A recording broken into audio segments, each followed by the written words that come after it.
I've been telling you guys I want to get Dmitry Bivol, then Archer Beterbiev. That's who you want first over Benavidez. Is that right? Yeah, it just makes sense because I've been waiting this whole time to fight Bivol. You know what I mean? That's what makes sense to me. I think that's what's fair.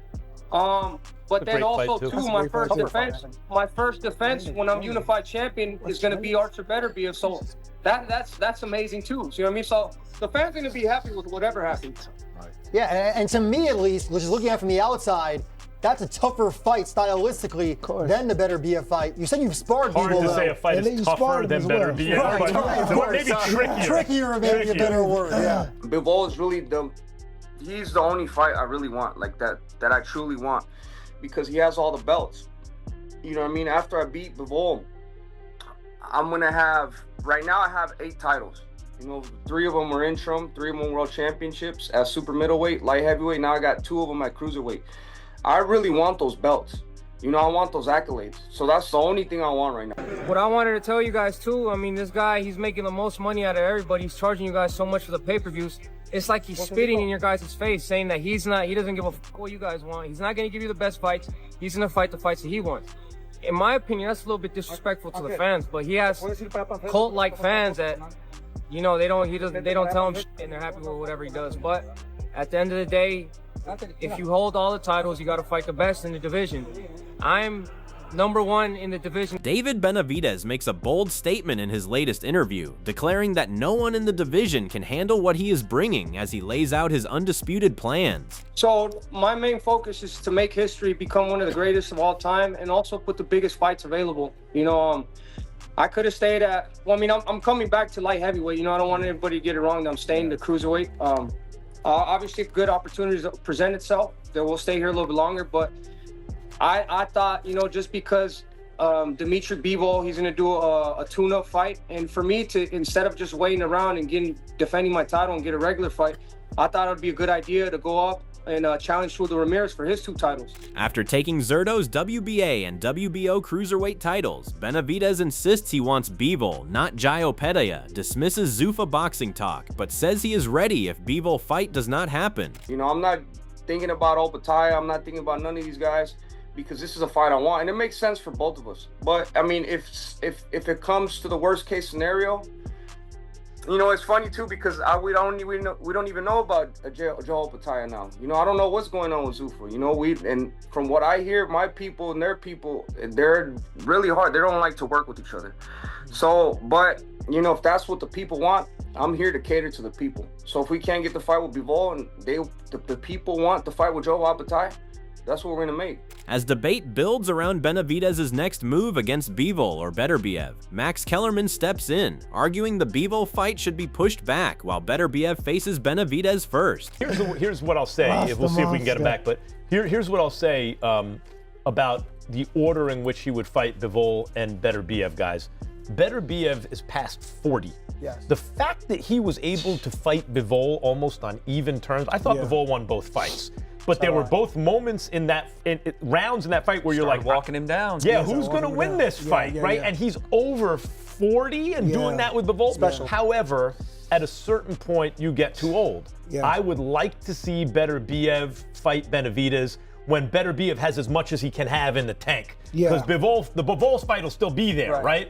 So I'd love to see that first. On Max Kellerman's panel, Wade Plemons argues Benavidez should face Jaio Petaya next, but Kellerman insists Beterbiev versus Benavidez is the more explosive fight to make over Opetaya. Both those fights are great. The fight to make is Benavidez and Jaio Petaya. You said the best fight is that? No. 200 cruiserweight, Jaio Petaya, especially after the last performance, looks like there's going to be a scrap when those two step I love that fight. fight. I love that fight, but actually #1 action fight in boxing. Yes. Benavidez and Beterbiev, guys. That's like carnage. That's tough. You think that's a more action fight than him and Jaio Petaya? Yeah, I do. Yeah, I do. But I will say guys beat each other up, because that's exactly what they're going to do. Because as soon as Benavidez, the sheer volume. As soon as he starts going down that hill, that's going to be a different situation. You're going down the hill on Jai Opetaia? No, but listen, No, I mean, the Opetaia fight's a great It better be. That's a great fight. But look, Benavidez. Right after his victory, Benavidez keeps calling out Bivol and Beterbiev, while Wade Plemons labels him a true wrecking force and a real problem for every opponent. The Jai fight's going to be right there for him, as you say, Wade. That's a great matchup. And by the way, if we talk about Murderer's Row, he's looking at his chops. He's like, that's Murderer's Row for them, not me. Right, Like, I'm the whole row. He's the I'm the guy. That's what he's looking at. Did you see his demeanor when we were talking to him? There have not, like, when you look at history's greatest light heavyweights, the guy who jumps to mind is Ezra Charles. Michael Spinks also did it. There have been some eras where you say, oh my God, look at how many great light heavies, and this dude went through them all. And that's Benavidez' mentality. I just think it's going to be difficult after fighting at 200 pounds against Zurdo. The money's going to be there for the Opetaia fight. You know, Undisputed, all that stuff at cruiser. Man, to melt off 25. He's a big guy too, man. On the other hand, Jai Opetaia fires shots at Benavidez, saying he does not truly understand him despite holding 2 titles in his division while still not stepping in to face him. I believe it is, you know, especially him being in cruiserweight, you know, and to me it just makes sense. Like, if he's fighting for a world title in my division, why don't people want to see who the best is in the division? Like, it doesn't not make sense to me if we don't fight, you know what I mean? Like, he's coming up fighting for a undisputed, like a unification fight, and he's going to be holding the WBO and WBA. It just doesn't make sense to me that we wouldn't fight, you know? All I got to do is keep winning and keep doing my job. One of the biggest rival points for Benavidez and Jai Opetaia is Zuffa boxing, and it gets a brutal take from Roy Jones Jr. He claims Dana White is damaging boxing by bringing in his tactics, highlights how UFC already controls its fighters, and says people like Jai are foolish to join Zuffa. Same as UFC, they determine who become who. It's not about talent and winning no more, it's about who they want there. And that's what they're trying to do to boxing. I'm sorry, that's not right. I don't care who you are. Talent, skill, hard work, all those things should determine who's the best. And you should have an opportunity to get a shot at the best if you want the best. Not have to kiss their ass to get to the best, but they got total control of it. You got to kiss their ass so you can't fight. You got to move out of the country. That's right. That's what we want to see in boxing. No, it's not. But that's what's about to happen. And they too idiotic to understand that. A Furious Jones says fighters are joining Zuffa only for money, while real skill and talent are being ignored completely. He believes this approach is destroying boxing, and with no traditional belts involved, the idea of legacy will eventually disappear. According to Jones, most people do not understand this harsh reality, but Oscar De La Hoya does see it clearly. Jones walks away from the interview visibly frustrated, calling the situation outrageous and deeply damaging for the sport's future. Most of the people around too idiotic to understand what's really happening. They don't understand. By the time they get it, it's already too late. It's almost too late now. Nico understands, that's why he went there. Oscar understands, that's why he went there. But most people in boxing, they don't understand. They see free money, oh, that's great money. No, it's not. It's great money now, it's not great money tomorrow. History's gonna be erased. There's gonna be no such thing as WBC, WBA, IBF, and WBO champ no more.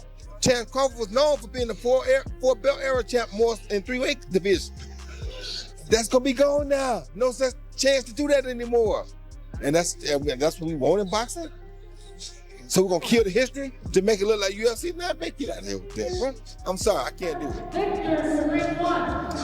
it. You heard it from the champ. As for his part, Benavidez makes it clear he is not interested in Zuffa boxing or fighting for a Zuffa belt. Amid growing calls for Jai Opetaia, he insists he is ready whenever the fight is made, but not under Zuffa terms. Benavidez says his focus is on collecting world titles across the division, not just chasing one belt. He also sends a direct message to Jai, saying if he truly wants the fight, he should return to boxing divisions and make it happen the right way. I mean, I think that's the biggest fight in the world, especially at this weight division, you know, and that's definitely a fight I want.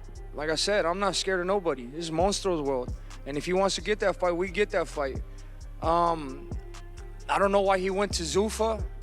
We could have made this fight right after this one.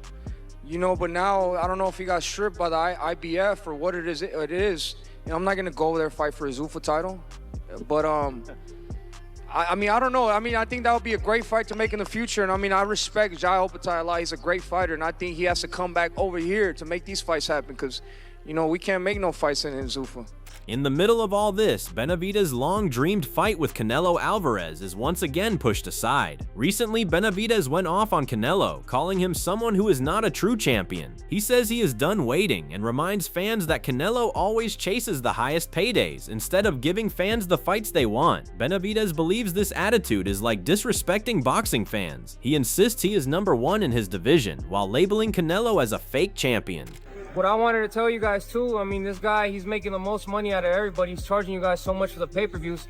It's like he's spitting in your guys' face, saying that he doesn't give a f what you guys want. He's not going to give you the best fights. He's going to fight the fights that he wants.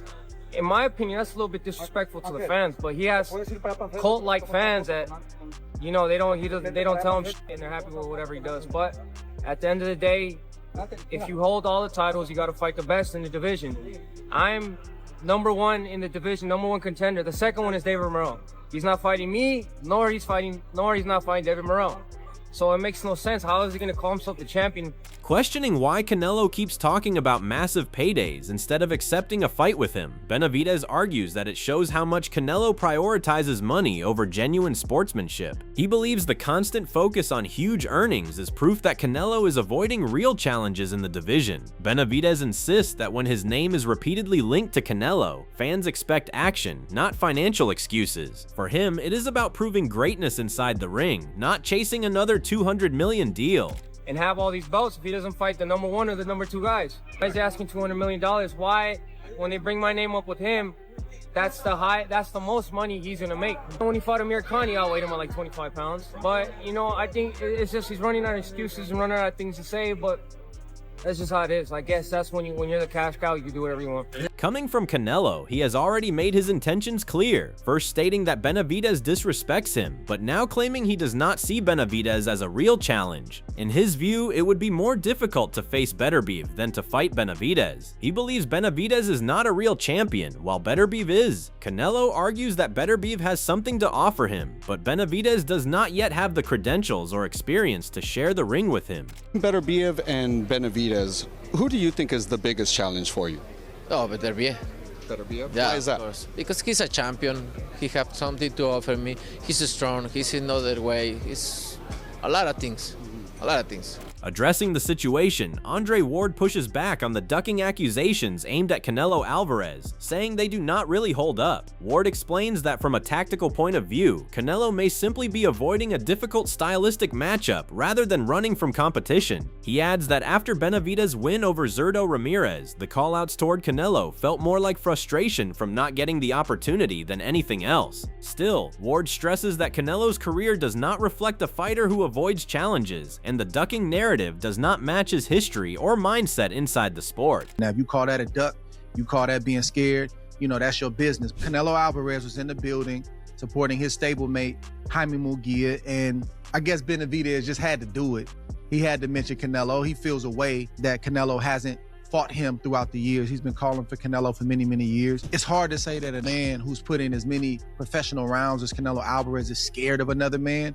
But I do think that Canelo Alvarez has made a very conscious decision throughout the years to avoid Benavidez from a stylistic standpoint. Now, if you call that a duck, you call that being scared, you know, that's your business. But strategically, he made that business decision to say, I don't need to be in a ring with this dude. And Benavidez feels a certain type of way about that. So I think he just had to get that off his chest after putting on the performance that he just put on with Ramirez. The big question now is what comes next, and Roy Jones Jr. shares a similar view to Andre Ward on the matter. Jones believes that no matter how Benavidez' future unfolds, a clash with Canelo Alvarez would be heavily one-sided and should not be made right now. He points out that the style contrast between them is too wide, which could lead to a very uneven fight. Both analysts agree that while boxing has plenty of strong matchups available, this specific pairing does not seem competitive or justified at this point in time. But that's not a fight that's gonna happen. No, it's not. It shouldn't happen. Especially with Benavidez going up in weight. But the question is what is gonna happen? On the sidelines, Roy Jones Jr. encourages Benavidez to skip names like Jaio Pataya, Dmitry Bivol, or Artur Beterbiev and go straight after Alexander Usyk, insisting he is at his peak and ready for the biggest challenge right now. Jones even calls Benavidez the hottest fighter in boxing at this moment. Chris Algieri, while respecting Jones' opinion, is not fully convinced that rushing into a Usyk fight makes sense at this stage. stage. He weighs both perspectives, saying Usyk would certainly face a real test, but it may not guarantee a long reign for Benavidez. Despite that, he believes if Benavidez steps up to a legend like Usyk now, it could instantly define and cement his legacy at the highest level of the sport. Podcast. Roy is an absolute legend. I always pay homage to Roy. He's my favorite fighter who I've ever seen fight live in my lifetime.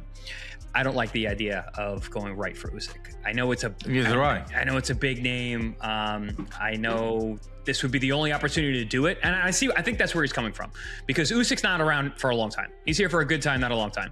So if you're gonna fight a living legend, an epic guy, like you're gonna get one of those fights, you know, this is it. There's not many like Usyk. It's like me getting the Pacquiao fight. Like, if I didn't fight Pacquiao, like I got to fight a legend. I fought a legend. Looking at the growing buzz, Benavidez responds to talk of a possible clash with Alexander Usyk, saying he is not fully convinced the fight is realistic right now. Even with Turki Al-Shik reportedly interested in making it happen, Benavidez feels stepping straight into that level of heavyweight competition is too big a leap at this stage. He explains that his priority is to fully dominate both light heavyweight and cruiserweight divisions first. Only after establishing complete control there would he seriously consider moving up to face such an elite challenge. I mean, yeah, as of me, for having a competitive spirit, that definitely does interest me.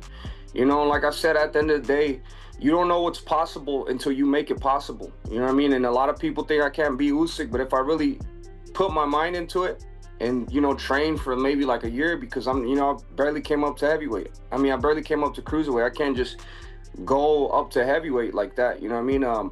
But if I train myself and I prepare myself, I could beat anybody in the world. But right now, that's not possible for me in my eyes. In the middle of all this discussion, David Benavidez stands out as a fighter determined to build a lasting legacy through constant action and ambition. Showbiz the Adult compares his mindset to Evander Holyfield, noting how Benavidez consistently calls out top names and pushes for big fights, showing the same relentless drive. He also says he would rather see a clash between Benavidez and Bivol than a bout with Canelo. According to him, Benavidez is focused on breaking down the man who once beat Canelo and proving himself on the biggest stage in boxing. David Benavidez versus Bivol is almost as exciting for me as Canelo versus David Benavidez. I'm not gonna lie. The reason why I like it is I always liked what Evander Holyfield did when it came to Mike Tyson. Mike Tyson fight Alex Stewart, I'ma fight Alex Stewart. Mike Tyson fight Buster Douglas, I'ma fight Buster Douglas. You can't beat Bivol, I whoop his ass. Not only am I showing that I beat Canelo, but I'm also showing that my legacy is important. I'm greater than Canelo. I just love that attitude. With debates heating up over Benavidez's future, from Canelo and Bivol talk to even a possible Usyk jump, one thing is clear: the boxing world is watching his every move closely. Whether he stays to clean out the divisions or takes on the biggest names straight away, his next step could define everything. If you enjoyed this breakdown, make sure to like the video, subscribe to the channel, and drop your thoughts in the comments on who Benavidez should fight next.